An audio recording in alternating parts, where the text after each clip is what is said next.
The average American thinks you need $50,000 to $100,000 to buy your first rental property. That number keeps 94% of people who want to invest in real estate permanently on the sidelines. Here's what Wall Street doesn't want you to know. In 2024, over 31% of first-time real estate investors got into their first deal with less than $20,000 total out of pocket. Some did it with less than $10,000. I'm not talking about REITs. I'm not talking about crowdfunding. I'm talking about actually owning a property, deed in your name, tenants paying you rent, building equity while you sleep. The entry fee is lower than you think, but only if you know the code. So why do most people never buy that first rental? Let's be brutally honest about what's actually stopping you. The first problem is the 20% down myth. Somewhere along the way, you heard that real estate investing requires 20% down. For a $200,000 property, that's $40,000 just for the down payment, before closing costs, before reserves, before anything else. So you do the math, realize you're nowhere close, and you shelf the dream for quote-unquote someday. But here's the truth. 20% down is for conventional investment property loans from traditional banks. It's one option. It's not the only option, and it's rarely the best option for your first deal. The second problem is analysis paralysis. You've watched 47 YouTube videos, you've read 3 books, you've got a spreadsheet with 200 properties you've analyzed from your couch, but you've never made an offer. You've never talked to a lender, you've never walked a property. You know more about cap rates than people who own 10 doors, but you own 0. Information without action is just entertainment, and entertainment doesn't build wealth. The third problem is waiting for the perfect deal. You're waiting for a property that cash flows $500 a month, needs no repairs, in a great neighborhood with a $15,000 all-in cost. That deal exists, about once every 18 months in any given market, and when it pops up, someone with cash in hand grabs it in 72 hours. You're not competing for perfect deals.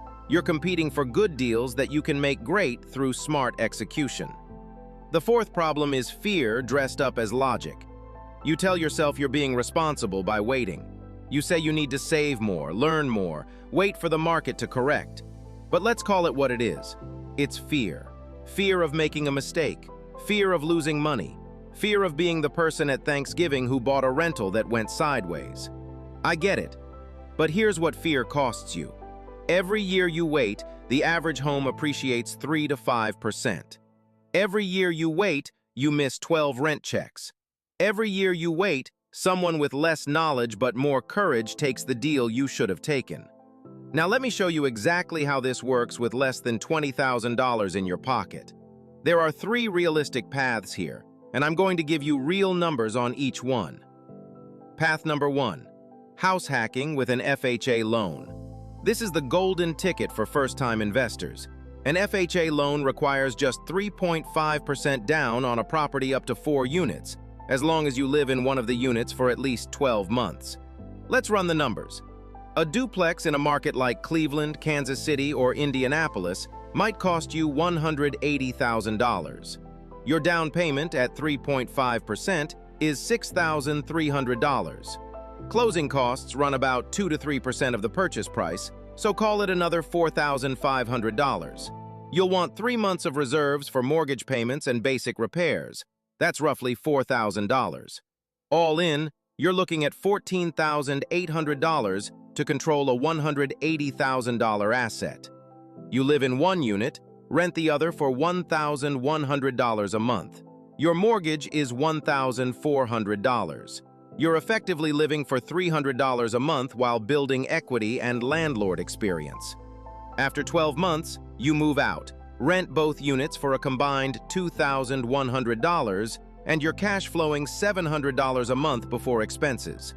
That's real. That's happening right now in real markets. Path number 2, USDA or VA loans with 0 down. If you're a veteran or active military, the VA loan is the most powerful wealth-building tool in America. 0 down, no PMI, competitive rates. You can buy a property up to 4 units with nothing down except closing costs and reserves. We're talking $8,000 to $12,000 total to get into a multifamily property. If you're not military but you're willing to buy in a USDA-eligible area, which includes suburbs and smaller towns within 45 minutes of most major cities, you can also get in with zero down. Check the USDA eligibility map on their website. You'd be shocked what qualifies. Path number 3, seller financing or subject to deals. This is advanced, but it's how serious investors get into deals with minimal cash. In a seller financing deal, the seller acts as the bank. You negotiate terms directly, maybe 10% down with a 6% interest rate over 20 years. On a $120,000 property, that's $12,000 down, plus maybe $3,000 in closing costs and reserves. $15,000 total. A subject-to deal means you take over the seller's existing mortgage payments without formally assuming the loan. The deed transfers to you, but the loan stays in their name. This is legal, but it requires a motivated seller and proper documentation. You might get into a deal with just $5,000 covering back payments and closing costs. Let me give you a real example. Marcus, a guy I know from the Bigger Pockets forums, works as an electrician in Memphis. In 2023, he had $17,500 saved. He found a duplex listed at $155,000 in a C-plus neighborhood.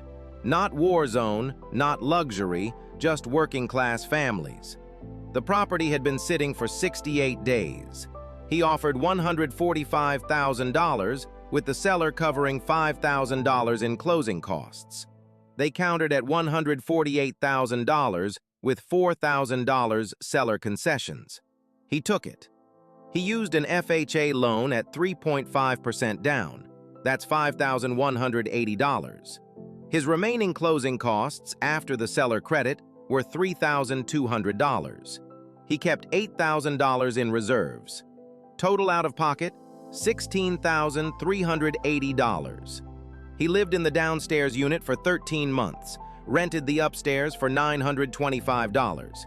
His mortgage was $1,180. He was living for $255 a month. He moved out last fall, rented his unit for $875, and now collects $1,800 in rent against a $1,180 mortgage. After setting aside money for repairs, vacancy, and capital expenditures, he nets about $380 a month in true cash flow. More importantly, he owns a property now worth $162,000. He's up $14,000 in equity, plus the principal paydown from his tenants paying his mortgage. Total return on his $16,380 investment in 16 months? North of 85%. That's the power of leverage when you do it right. Now let's talk about who should actually do this, and who shouldn't. This strategy is for you if you have at least $12,000 to $20,000 saved that you can afford to lock up for years. Not your emergency fund, not money you need for a wedding next summer. Investment capital. This is for you if you have a stable income with a debt-to-income ratio below 45%. Lenders need to see you can handle the mortgage even if your tenant stops paying. This is for you if you're willing to live in a duplex, triplex, or fourplex for 12 months. If you're not willing to house hack, your entry cost doubles. This is for you if you can handle a 10 p.m. phone call about a broken water heater without having a panic attack. Landlording isn't passive. Not at first. Not with one property. This is not for you if you have high-interest debt over 10%. Pay that off first. Every dollar going to an 18% credit card is a guaranteed loss. This is not for you if your job situation is unstable. Don't add a mortgage to job stress. This is not for you if you want truly passive income immediately. That takes 5 to 10 properties or serious capital. One rental is a side business, not retirement. Here's exactly what you do this week. 3 steps, no excuses. Step 1, get pre-approved. Not pre-qualified, pre-approved. Call a mortgage broker who works with investors. Not a big bank. A broker who can shop FHA, conventional, and portfolio loans. Tell them you're looking to house hack a small multifamily with 3.5 to 5% down. They'll pull your credit, verify your income, and tell you exactly what you can afford. This takes 48 hours and costs you nothing. If you don't know a broker, post in the Bigger Pockets forums or your local real estate investor Facebook group. Ask for lender recommendations. You'll get 15 responses by dinner. Step 2. Pick a market and learn it. If you're house hacking, your market is wherever you're willing to live. Pull up Zillow, Redfin, or Realtor.com. Filter for multifamily, 2 to 4 units, in your target price range. Spend 3 hours this week looking at every listing. Note the addresses, the prices, the rents they're advertising. Call 3 property managers in that area and ask what units like that actually rent for. You're building a mental database, so when a deal hits, you recognize it instantly. Step 3. Run the numbers on 5 real properties. Use the Bigger Pockets rental property calculator. It's free. Plug in the asking price, your down payment, estimated rent, taxes, insurance, and maintenance. See what the cash-on-cash return looks like. See what happens if rent drops 10%. See what happens if you have 2 months vacancy. Most properties won't work. That's normal. You're training your eye. By Sunday night, you'll know more about real estate investing in your market than 95% of people who talk about buying rentals someday. The money you need is probably less than what's sitting in your savings account doing nothing. The deal is sitting on the MLS right now, waiting for someone who actually makes an offer. The lender is ready to approve you if you just make the call. Everything you need to start building generational wealth through real estate is available to you this week. The question isn't whether it's possible. The question is whether you're going to keep watching videos or finally take action. The code doesn't expire, but your window might.